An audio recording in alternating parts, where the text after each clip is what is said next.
Hi, welcome to the Weather Gurus channel. This is the 11 p.m. update advisory on Hurricane Isaias. It is currently moving north-northwest at 9 miles an hour, Pressure's holding steady at 995 millibars and winds are holding steady at 70 miles an hour. It is expected to reach hurricane strength as it is moving toward the Carolinas.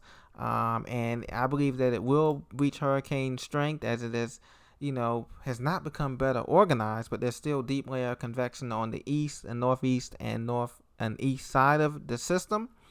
And so those in South Carolina and North Carolina need to be prepared for a briefly landfalling system somewhere north of Myrtle Beach, South Carolina.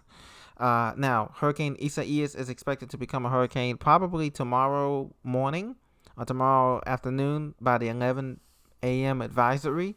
They may bump it up. It's only 5 miles per hour away, so the Hurricane Center may bump it up to a minimal hurricane. But, I doubt it as it's not very organized and it hasn't really become better organized according to the convection shown on the radar here.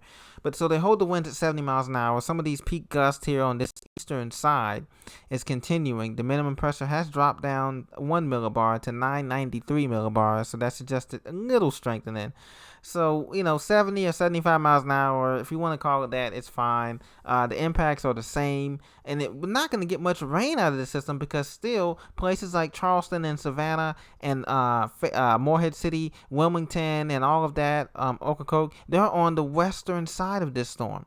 And so you guys are going to be on the western side of this storm, and that means that there's going to be less rain is on the western side of the storm. So you're looking at maybe 2 or 3 inches maximum before this thing heads out to sea. Most of the rain is out to sea on the eastern side, which is about maybe 50 or 60 miles off the coast here of Florida and Georgia and South Carolina. Can expect to continue to see Isaias pull north and then northeast away, making landfall first in South Carolina, Myrtle Beach, northward there, okay? And then it's going to pull northeast through the Outer Banks in Virginia, Norfolk, Virginia, before heading out to sea. I do not believe it's going to head up to New Jersey and Cape May and affect the Delmarva or New York City and all of that. It's going to be picked up by the deepening trough, and that's going to exit it out of here from about between the mid-Atlantic states. So let's say Norfolk, Virginia, and points northeastward, and then after that it's going to exit out the sea very quickly. So by Wednesday morning the system is going to be completely gone, and of course it's going to be just the remnants known as the remnants of Isaias. Okay, so movement will slow down tonight, but movement will continue to accelerate come Monday afternoon is when we're looking for that acceleration as it makes landfall, a brief landfall on the border of South Carolina and North Carolina, just to the north of Myrtle Beach and Folly Beach, South Carolina. And I expect that the winds not to be stronger than 75 miles per hour, maybe a few higher gusts, but it's not going to matter. It's just going to be a minimal tropical storm, a minimum hurricane. And from there, the forecast looks storm surge. We're looking at a peak storm surge of maybe 1 to 3 feet, possibly 4 feet, but nothing crazy. But still, if you live on the coast in some of these cities, you might want to put some things on higher ground because you are going to have some inundation of water just because we have an onshore flow of winds coming up onto the bays. A lot of these bays and estuaries and sounds in North Carolina and South Carolina and up the coast in Virginia, the Chesapeake Bay drainage basin.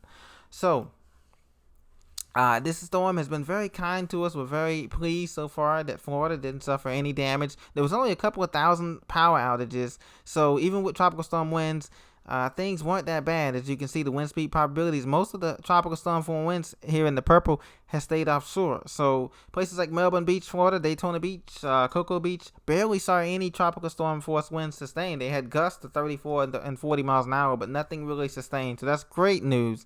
And like I said, for those of you up the road in North Carolina and South Carolina, be prepared. But just realize that even though you're going to get tropical storm force winds, it's not that bad because you're on the western side of the eye wall when it comes through.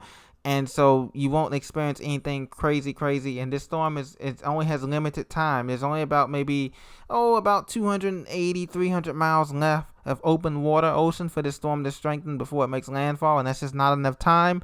And so 75 miles an hour will be the highest it gets to, maybe 80, but I doubt it. The official intensity forecast from the Hurricane Center keeps it as a 70-mile-an-hour tropical storm, which I believe is about right. If they do bump it up to a hurricane, it'll be tomorrow at the 11 a.m. advisory or the 2 p.m. Intermediate advisory. Look for that. And it's just a 5-mile-per-hour difference. We're going to need 74 miles an hour to get a hurricane. So at this point, it doesn't matter.